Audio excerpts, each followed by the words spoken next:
Wake the up, samurai. We have cards to open.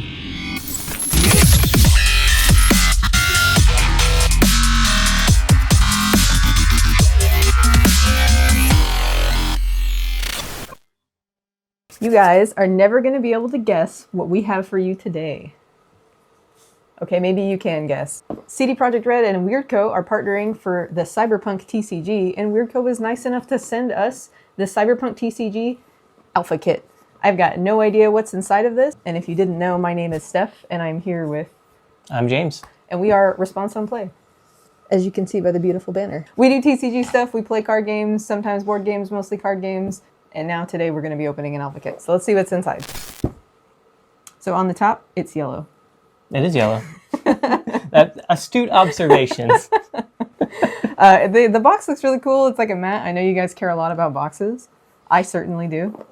There's nothing on the back, just in case you were wondering. This is really cool to have. I want to say thank you again to WeirdCo for letting us open this. Absolutely. So let's flip it open. Little magnetic closure. Ooh, all right. Fancy. All right. What's on top here? This looks like a mat. Does this look like a mat to you? It kind of looks like a mat, like a paper test mat maybe, or like a starter mat. So. Yeah, maybe for like starter decks or learning how like to that. play the game. Now I'm noticing... Move this out of the way for a second. I'm noticing something with this mat that other people might also be noticing. What's that? There is a line for dice here. And Sure looks like it. D20, a D12, a D10, a D8, a D6, and a D4 in a card game. I don't know of any other... Are there card games that use like a whole suite of dice, like a tabletop game? Do you? I don't know about a whole suite of dice. I'm sure there's some that use like D6s and stuff, but these are specifically like tabletop dice, right? Yeah, these are like D&D dice, which I'm thinking like, so is the Cyberpunk TCG going to be kind of like a callback to the Cyberpunk like tabletop RPG? Because I know that came before the game. Yeah. That's been around for a long time. Yeah, the TT RPG's been around like, what, was it like the 80s? I don't know, a long time. 80s, 90s, something like that. It's been a long time. If we're wrong, someone will correct us. Yeah, let us know when it started. But we also have a little bit of a stage here. James, why don't you tell us about the stage? Because I don't know what any of this looks like, really. Yeah, I mean, there's probably some more information here in the kit, but it looks like we've got a few different zones. Fixers, which, if you don't know, are people who give you your gigs. I didn't know that. You got gigs up here at the top, both opponent and your own. A field where it looks like you can play your units. Of course, you've got your deck and trash. Eddies, which is the currency of Cyberpunk, and then legends, which I assume were like your main unit of some sort, or like your leaders, probably. Yeah. Okay. Well, I might have done this like upside down, so let's start. I definitely did this upside down. So this tells us a little bit more about the different types of card and like how to win in Cyberpunk. Okay. Yeah, it looks like they've got the different, like I said, how to win. So at the start of your turn, if you have 6 gigs, before you do anything in your turn, you win. And then in overtime, you win as soon as you have 7 gigs. So it looks like if you both get to 6, then it goes into overtime, I'm assuming. We'll look into a little bit more of the rules and get you booked on how to play and things like that in a little bit later. But from here, it looks like there are 4 card types. You've got legends, units, programs, and gear, which on the other side, we did see a legend and a unit space. So I assume that it says programs here are instantaneous effects that happen once and then they're immediately discarded. So they're kind of like from hand abilities, it seems like. And then gear, it looks like you can equip those to your units to buff them or give them different effects. So yeah, a lot of good information on this, Matt. This will be useful when we learn to play the game, and then also when we eventually put out a video teaching you how to play the game. Absolutely, we will do that eventually. But this is just unboxing, so I won't go too deeply into the different parts of the game. I know there was another mat in there. I'm guessing it's the same thing so that you can play with a friend. Seems like it. I think so. Take a quick look here. Let me cover up the spoilers. You're not allowed to see that yet. Yeah, looks like this one is just the same. So you get 2 of the paper play mats. Okay. So you can share with a friend. Yeah, if you have friends. What do we have here? Oh, it looks like a promo. It's something shiny. That looks like Yorinobu Arasaka. Wow, look at that. Yeah, so it looks like this is one of the legends. It says right here, up in the top corner, it says legend here. And so these legends are how you build your decks. You need to have 3 legends, and their RAM cost here at the top decides what kind of cards that you can put in your deck. James, it sounds like you know a little bit about the Cyberpunk TCG. A tiny bit. Have you done some research? No. Without telling me? I would never. Homework? Not me. This one does have beautiful art, beautiful foiling on these cards as well. Yeah.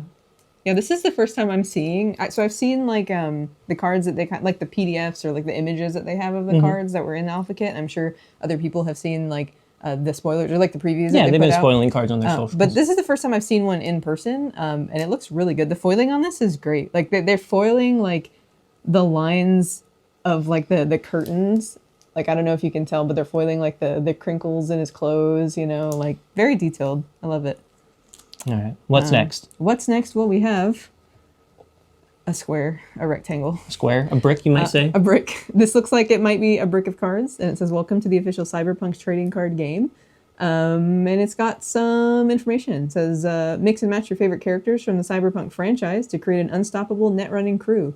Overcome your opponent by not just doing damage, but completing gigs, gaining eddies, and increasing your rep as Night City legends." It's also telling us to adapt to dynamic gigs. Nothing's guaranteed in Night City. We know that. He knows that. He played the hell out of Cyberpunk. I played it a little bit. Be ready to change your strategy on the fly when gigs don't go as planned. Lock down your crew to protect a valuable dice roll. Dice rolls. Okay, I like dice rolls. Or set your sights on an opponent's if the reward looks a little more enticing. So you can like steal things from people in this game. That's kind of cool. Seems like it. I like that. Oh, and these are the card backs. Yeah. If you haven't seen that, it's very very cool. I like the black and yellow. Yeah, it reminds me of like the Edgerunners like show. Yeah, and it their does. kind of styling that they did there. Yeah, it seems like they're styling it like after a mix. Like the cards in general, it seems like they're styling it of a mix of like the anime and the game, maybe even the tabletop RPG. Like I haven't seen much art from that, but I would be interested. Could be. I know for sure they definitely see. have characters from both the game and the show because we've seen the Lucy promo Right. that you get first back into Kickstarter, and then also obviously we've got Yorinobu here from the game. So Okay. Well, what's in here? looks like it came with 2 of those. Yeah, there's 2. So I'm guessing these are decks that we're going to open and figure out after this unboxing is done. We've got a couple more things to pull out. First, we've got this little box on the right. I'm guessing Hope dice. I was right. Ooh, look at that. So that's our D20 and other things. We got this guy. I think these are just like resin. Could be plastic. Not sure. I thought it was metal at first, but this is really cool still. They're kind of like, they're still like cyberpunk style, right? It's got like the hard lines and edges. Yeah, I like the design of these a lot. I'm hoping that there's another box in here that is very similar. I'm assuming it's another set of dice. I'm hoping that it's a different set of colors. We'll check out here in a I second. want you to see those in my hands. Very nice. I don't know if you'll be rolling all of them at once. That would be really cool because I like rolling dice. This dice is a little weird. What is this? So that is a different take on a D4. So typically, if you get a set of TTRPG dice, it's the D4 is going to be like a little pyramid, and usually it's like the top or whichever's on the bottom is going to be the number that you choose. This one is more kind of like a log, I guess you would roll it. A log? Yeah. It is kind of log. Kind of like a log. So you little roll bit. it, and then whichever one's face up is going to be. So a little bit different styling there. I do like that. I don't think anybody really likes the Lego. Triangle. How do you even roll it? Like, I just like throw it and hope for the best. And then it falls on the ground, and it's like a little caltrop. And Yeah, you're just exactly. Like, yeah. So I do like this style quite a lot. Yeah, thank you. Let's go ahead and crack the other one open here. We'll see if we Yeah, get some do it. different colors. Oh. All right, so mine's like, I'm going to say it, yours are mine's way cooler than It yours. is way cooler. Mine's way That's cooler not than fair. yours. Yeah, Wow. I love these. I love the, yeah, I mean, just the whole design of them. I like how they're kind of counter-colored as well. Yeah. Beautiful, beautiful. Yeah, those are way better. I'm jealous. I'm stealing those. I would love to see them come out with more color suites as the game expands. Wait, we gotta do a roll off really quick. All right, D20. 20? Yeah. I win. All right. Easy. She got a 12. My dice are better. I got a 4. Yeah, mine look better, so. Well, I've changed my mind about that. I think that actually might be it though, unless there's something hidden. I'm gonna pull this apart. What if they hid like a secret message under here? They didn't, No? but there's like a paper thing. It's just like the bottom of the box. I like Yeah. this box because you can also like, we can put stuff in it. Yeah, afterwards. you can keep it. Like a Use it little, for something. memento box. Absolutely. Yeah, it looks beautiful. I love the aesthetic, like the design. The whole thing is very like sleek and Very. futuristic. Like it's fitting with the setting. I like it a lot. Oh my god, I don't know if I can put this back together. I might have made Great, she broke it. Well, while she figures that out, we're going to take a little bit of time. We're going to learn the game. We're going to play it, and we'll be back and give you our thoughts on the game, and hopefully give you a little bit more insight on whether you want to back the Kickstarter. I hope you do, because I think this is really cool, and the little bit that I've seen from it, it looks awesome. But we're going to play it, and then we will get back to you, and we'll show you some of the cards that came in the kit as well. I fixed it. All right, now that we've had some hands-on experience with the game, let's talk about our first impressions. Let's start off with card design, both art and legibility. As far as the art goes, I think it's incredible. I mean, it's exactly what you expect. It's Cyberpunk ripped straight from the screen. The cards look incredible. The foiling, especially on the Saburo card that we got to see, was incredible. So I'm super excited to see what they do with the foiling on some of the other rare and alt art cards. Steph, what did you think about it? Well, I think the art looked really great and the design looked really great. You're absolutely right about that. Something else that's really important is legibility. So I could read everything. The text size was great. There was great contrast between things. And I know this sounds like such a minor detail, but it's huge when you're trying to read this stuff on your cards, especially like reading it quickly when you're playing a game.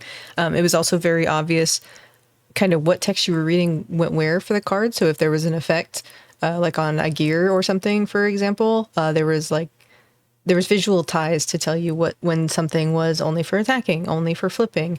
So I think they did a great job with the design there as well. Absolutely. And it was very easy to tell between the card types as well, because I mean, it says it right in the top right corner, and you can always double check and make sure. So you always know what you're looking at. And I think that really feeds into the ease of the play. The game was, for me at least, very easy to learn. I learned it by reading the rules first and then taught it to Stephanie, and we really didn't have any problems with it. The only thing we had to double check is maybe some specific timing things, but it was pretty easy. The games seem like there's potential for them to be pretty quick once you kind of learn your deck and learn what it's supposed to do. I think all in all, it took us about an hour to learn and play the game. What was your experience learning it? Was it pretty easy for you? Oh, it was very easy. And as someone who is not very good at card games, self-admittedly, and also someone who is not very good at learning card games and board games, it was so easy for me to just pick this up and play. That is not to say that it is a simple game, right? It's just that it's very easy to understand the ins and outs of it. Granted, I am a card player. Even if I'm not a good card player, I do know how to play card games. But for someone like me, who I would say is more of a casual card player, I picked it up and I learned it so quickly, and I was able to not only learn it, but I was able to have fun with it after just a couple turns, where with some card games, you pick it up and you play it and you're just like, I don't know what's going on, and I'm not going to know what's going on for like a couple games. But with this one, after like my first or second turn, I was like, okay, I understand what's happening, and I feel like maybe I could even win. And I did win, just by the way. That you did. And yeah, you spoke on like because it's easy to learn doesn't mean that it's simple. And I agree with that. I think that the depth of play here is, for just being a starter deck, is well enough. You have your decisions on what cards. You have limited resources, of course. So what cards you're going to play when, especially when it comes to like your special program cards that are kind of a one-use item. Doing those, and then also deciding, well, on this turn, do I attack to try to win some gigs, or do I attack to try to clear the board and maybe stop them from getting some gigs? So there's already that level of play in there. And as far as the future of this game goes, I'm really excited to see what they add as far as other effects, because again, especially with that program slot and maybe some different like attack effects and things like that, I think the depth of skill can be pretty big for this game once we get a few more effects and things that just kind of make you think a little bit more. So I'm really excited to see where they go with that.